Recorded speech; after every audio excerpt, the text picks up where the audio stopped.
हमारे लिए अपने बच्चों की कुर्बानी दी है। आज जो ये बिस्लरी का पानी हम जो पी रहे हैं, इसके लिए भी किसी ने लड़ाई लड़ी है हमारे लिए। ये जो अच्छे कपड़े हैं, इनके लिए भी किसी ने लड़ाई लड़ी है हमारे लिए। जो आज हमारे पास नौकरियां हैं, हम IAS, PCS, doctor, engineer, professor, जज, वकील हैं, तो इसके लिए किसी ने लड़ाई लड़ी है। कहीं हम भूल ना जाए। जो शिक्षा का द्वार खोला है, जो आज शिक्षा लेकर हम विदेशों में जाने का काम करते हैं, आज हम उनकी आंखों में आंख डालकर उनसे सवाल करते हैं कि तुम बड़े कैसे हो, हम छोटे कैसे हैं। इसके लिए किसी ने लड़ाई लड़ी है हमारे लिए, कहीं हम भूल ना जाए। आज संविधान दिवस मनाया जा रहा है, ये अच्छी बात है। मेरा फेवरेट सब्जेक्ट है संविधान, क्योंकि मैं उसमें काम करता हूं। संविधान से पहले का भारत और संविधान के बाद का भारत, अगर हम दो चीजों में बांट देंगे तो आपको अंतर लगेगा कि इंसान आज हम हैं। पहले हम इंसान नहीं थे, पहले हमारे साथ जानवर जैसा सलूक किया जाता था।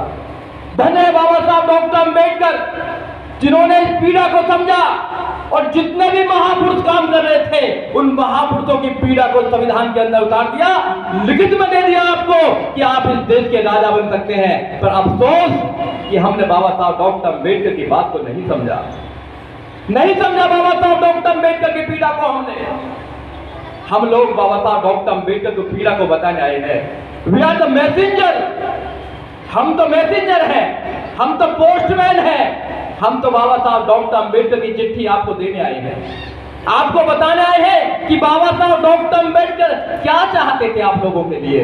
वो आपको राजा बना देखना चाहते थे, वो आपको इस देश में हुकूमत करना चाहते थे, वो आपको हर किसी इंसान से ऊपर देखना चाहते थे।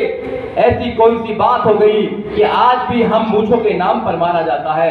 हमने नहीं समझी पीड़ा बाबा साहब डॉक्टर अंबेडकर की, हम भूल ना जाए, इसलिए हम यहां पर आए हैं। क्या आप ऐसे महापुरुषों को भूलोगे जिन्होंने सब कुछ न्यौछावर कर दिया हमारे लिए? क्या आप ऐसे बाबा साहब डॉक्टर अंबेडकर को पूछोगे? क्या ऐसे माननीय काशीराम साहब को आप भूलोगे जिन्होंने सूखी रोटी खाकर हमारे लिए लड़ाई लड़ने का काम किया? आप किताब पढ़ेंगे 5 रुपए का कोट और फटी बनियान, तो पता लगेगा कि माननीय काशीराम साहब ने कितनी लड़ाई लड़ी है। अभी भंते जी कह रहे थे, मैं उस विषय को छेड़ना नहीं चाहता था, क्योंकि यहां के लिए मैं दूसरी चीज लिख के लेके आया था।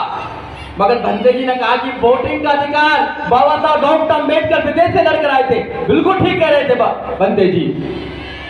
1930, 31, 32 में राउंड टेबल कॉन्फ्रेंस जब होती है, तो पहले राउंड टेबल कॉन्फ्रेंस में मिस्टर गांधी नहीं जाते हैं, दूसरे राउंड टेबल कॉन्फ्रेंस में मिस्टर गांधी जाते हैं। तो बाबा साहब को पता लग गया कि मिस्टर गांधी को षड्यंत्र करेंगे। तो बाबा साहब डॉक्टर अंबेडकर दुनिया के जितने भी अच्छे देश थे, उनके सारे संविधानों को पढ़कर जाते हैं, तैयार होकर जाते हैं कि अगर मिस्टर गांधी मुझसे कुछ बात करेगा या वहां के लोग मुझसे बात करेंगे तो मैं जवाब देने का काम करूंगा। और मिस्टर गांधी क्या लेकर जाते हैं? नरसी का बहार, उनकी कहानियां और गंगा जल लेकर जाते हैं। बाबा साहब डॉक्टर अंबेडकर के आर्गुमेंट के सामने कहां टिक पाते? नहीं टिक पाए। इसलिए आपको वो एक अधिकार लेकर आए जिसको बोलते हैं वोटिंग।